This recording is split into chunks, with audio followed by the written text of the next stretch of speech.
চলতি বছরের 28শে ফেব্রুয়ারি রাজনৈতিক দল হিসেবে আত্মপ্রকাশ করেছিল জাতীয় নাগরিক পার্টি। আনুষ্ঠানিক যাত্রার আগে দলটি মানুষের মনে বেশ প্রত্যাশা তৈরি করেছিল। মনে হচ্ছিল বাংলাদেশের রাজনীতিতে বুঝি একটি গুণগত পরিবর্তন আসছে, নতুন রাজনৈতিক বন্দোবস্ত তৈরি হচ্ছে। কিন্তু দল গঠনের মাত্র কয়েক মাসের মধ্যেই সেই প্রত্যাশার জোয়ার ম্লান হয়ে গিয়েছে। 18 জুন দেশ টিভিতে একটি রিপোর্ট প্রচারিত হয়, যার শিরোনাম হলো বৈষম্য বিরোধী ছাত্র আন্দোলনের মিরপুর অফিস যেন টর্চার সেল। এই বৈষম্য বিরোধী হলো এনসিপির একটি ফোর্স, বলা হয় এটি ছিল তাদের রুট বা মূল। দেশ টিভির রিপোর্টটিতে বলা হয়েছে, বৈষম্য বিরোধী ছাত্র আন্দোলনের মিরপুর অফিসে টর্চার সেল বানিয়ে সাধারণ মানুষকে নির্যাতন করা হচ্ছে। এক ব্যবসায়ীকে ধরে এনে নির্যাতন করে ব্ল্যাঙ্কে ও স্টাম্পে স্বাক্ষর করিয়ে নেওয়ার অভিযোগ রয়েছে। ভুক্তভোগীরা জানিয়েছেন, অভিযুক্তদের অধিকাংশই এনসিপির আহ্বায়ক সাবেক তথ্য উপদেষ্টা নাহিদ ইসলামের ছোট ভাই পরিচয়ে মিরপুরের প্রভাব বিস্তার করেন। তার সঙ্গে তোলা ছবি দেখিয়ে সরকারি কর্মকর্তাদের চাপ দেন। শুধু সরকারি দপ্তরই নয়, মিরপুরের বিভিন্ন বসত বাড়িতে হামলা ও লুটপাটের অভিযোগও আছে। ভুক্তভোগীরা এতটাই আতঙ্কিত যে বিচার চাওয়া তো দূরে থাক, অভিযোগ জানানোর মানসিক অবস্থাতেও নেই। বরাবরের মতোই এনসিপি নেতা নাহিদ ইসলাম অবশ্য অভিযুক্তদের চেনেন না বলে দাবি করেছেন। টর্চার সেলের এই অভিযোগ যখন সামাজিক মাধ্যমে ছড়িয়ে পড়ছে, তখন এনসিপি নেতা সরার তুষারের বিরুদ্ধে যৌন হয়রানির অভিযোগ বেশ দগদগে। এনসিপির যুগ্ম আহ্বায়ক সরার তুষারের বিরুদ্ধে দলের এক নেত্রীকে কুপ্রস্তাব দেওয়ার অভিযোগ তুলেন সাংবাদিক জাওয়াত নির্ঝর। ওই নেত্রীর সঙ্গে কথোপকথনের একাধিক অডিও ফাঁস করেন তিনি। অবশ্য 17 জুন এনসিপির এই নেতা নিজের ভেরিফাইড ফেসবুক পেজে দেওয়া দীর্ঘ পোস্টে ঘটনাটি নিয়ে নিজের অবস্থান তুলে ধরেছেন। সেই পোস্টে তিনি দাবি করেছেন, তিনি কোনো অপরাধ করেননি। এ ধরনের সোশ্যাল মিডিয়া ট্রায়াল ও ব্যাশিং তিনি ডিজার্ভ করেন না। বিষয়টিকে তিনি স্মিয়ার ক্যাম্পেইন হিসেবে মন্তব্য করে বলেছেন, এটি রাজনৈতিক উদ্দেশ্য প্রণীত। তার আগেই অবশ্য তার দল এনসিপি তাকে কারণ দর্শানোর নোটিশ দিয়েছে, যদিও এনসিপির ওই নোটিশে বলা হয়েছে নৈতিক স্খলনের অভিযোগের জবাব চাওয়া হয়েছে। দর্শক খেয়াল করে দেখুন, যৌন হয়রানি হাইকোর্টের নির্দেশনা অনুযায়ী একটি গুরুতর অপরাধ হলো দলটি এটাকে বলতে চায় নৈতিক স্খলনজনিত অপরাধ। এনসিপি 5 দিনের মধ্যে সরার তুষারকে অভিযোগের বিষয়ে লিখিত ব্যাখ্যা দিতে বলেছে। পাশাপাশি বিষয়টি নিষ্পত্তি হওয়ার আগ পর্যন্ত সরার তুষারকে এনসিপির সব সাংগঠনিক কার্যক্রম থেকে বিরত থাকতে বলেছে। অথচ গণমাধ্যমের খবরে বলা হয়েছে 2021 সালে সরার তুষারের বিরুদ্ধে যৌন হয়রানির গুরুতর অভিযোগ ছিল এবং তখন তদন্ত কমিটি এ বিষয়ে রিপোর্টও দিয়েছিল। গত 6 মে সরার তুষারের বিরুদ্ধে যৌন নিপীড়নের অভিযোগ গ্রহণযোগ্য নিষ্পত্তি হয়নি বলে জানিয়েছিলেন ওই ঘটনায় গঠিত তদন্ত কমিটির অন্যতম সদস্য ও মানবাধিকার কর্মী ডক্টর শহীদুল আলম।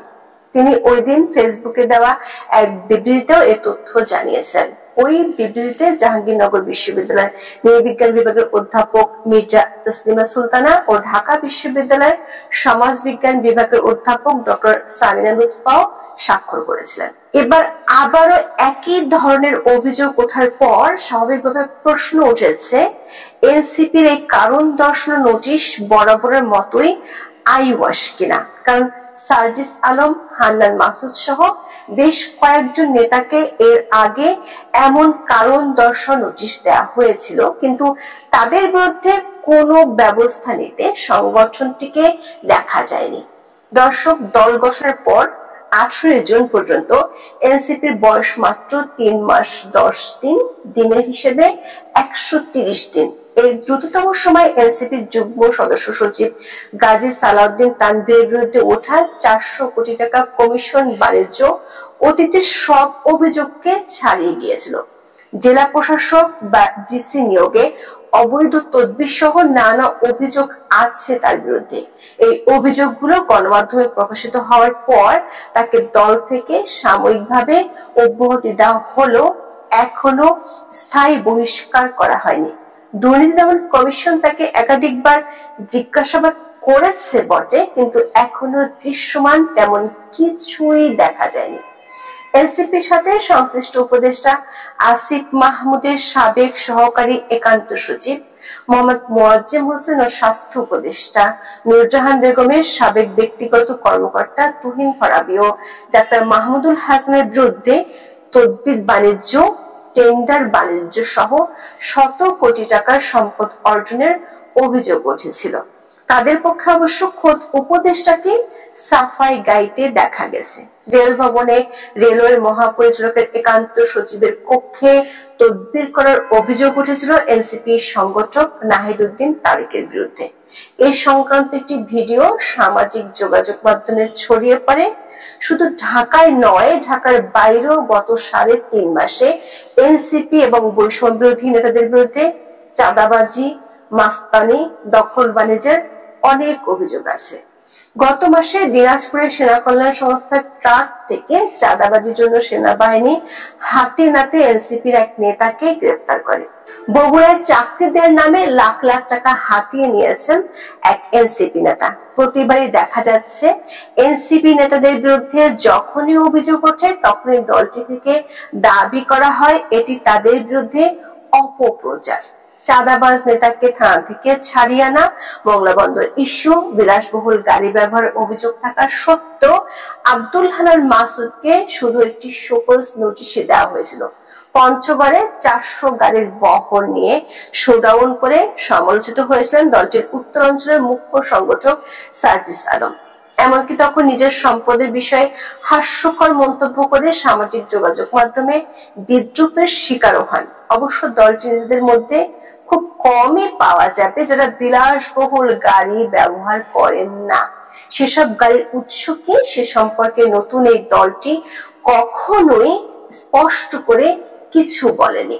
শুধু নেতা নয়, দলটির অর্থের উৎস নিয়েও নানা সময়ে প্রশ্ন উঠেছে। দামি ভবনে দলীয় কার্যালয় কিভাবে চলে? 5 তারা হোটেলে ইফতারের বিশাল শোডাউন দেখে অনেকেই দলটি পরিচালনায় আর্থিক স্বচ্ছতা নিয়েও প্রশ্ন তুলেছেন। প্রশ্ন রেখেছেন এনসিপি নতুন রাজনৈতিক বন্দোবস্তের কথা বললেও তাদের কর্মকাণ্ডে পুরনো রাজনীতির ছাপ দেখা যাচ্ছে। দুর্নীতি, চাঁদাবাজি, অনিয়ম, যৌন হয়রানির অভিযোগ ছাড়াও দলটির নেতাদের লাগামহীন মন্তব্য, স্ট্যাটাস এনসিপিকে গত 3.5 মাসে বহুবার প্রশ্নবিদ্ধ করেছে। আবার দল গঠনের শুরুর দিন থেকে নিয়ম বহির্ভূতভাবে সরকারি সুবিধা ব্যবহারের অভিযোগ এখন এনসিপির জন্য তুচ্ছ ঘটনাই হয়ে গেছে। দর্শক, জুলাই আন্দোলনের পর যে বিপুল সম্ভাবনা নিয়ে এনসিপি যাত্রা শুরু করেছিল তা এখন বিতর্কের জালে বন্দী। একটার পর একটা বিতর্কে সে বন্দিত্ব বাড়ছে। গত 3.5 মাসের মধ্যে প্রতি সপ্তাহে দলটির কোনো না কোনো নেতার অনিয়ম নিয়ে গণমাধ্যমে খবর হয়েছে। সব মিলিয়ে এনসিপি এখন এক গভীর বিশ্বাসযোগ্যতার সংকটে। এনসিপি শুরু থেকে বলে আসছিল তারা প্রচলিত রাজনীতির বিকল্প হতে চাইছে, অথচ দলটি এখন পর্যন্ত রাজনীতির পুরনো পথেই হাঁটছে। এ যেন কবি রফিক আজাদের সেই কবিতার মতো বালক ভুল করে নেমেছে ভুল জলে। এখন এ পর্যন্ত। সবাই ভালো থাকুন, সুস্থ থাকুন।